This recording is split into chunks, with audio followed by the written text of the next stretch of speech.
Hello everyone, welcome to another video. In this video, I will show you how to sort by oldest on YouTube. Now, this feature has been, removed a lot by YouTube, and it's still removed totally, so you can't actually go and do anything about it. But what you can do is you can go here to your search and you can type in before, and then you can type in a year, right? Let's say 2020, right? And this will put up basically videos before 2020, right? You can also put up 2019, and as you can see, we'll see videos from 3 years ago, right? And we can also put up again 2018, right? And as you can see, the latest videos are from 2019. I mean, the oldest ones, right?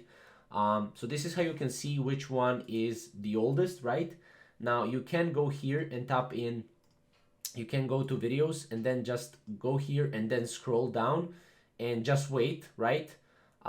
This will also sort it by oldest, but you will need to wait a little bit for that, right? So that's pretty much how you can do it. I mean, there's no workaround yet around this. I will update this video if it comes, but for now you need to do this in order for in order to sort any videos to oldest. So if you have any questions or comments, comment down below, and we'll see you in the next video. Thank you guys for watching.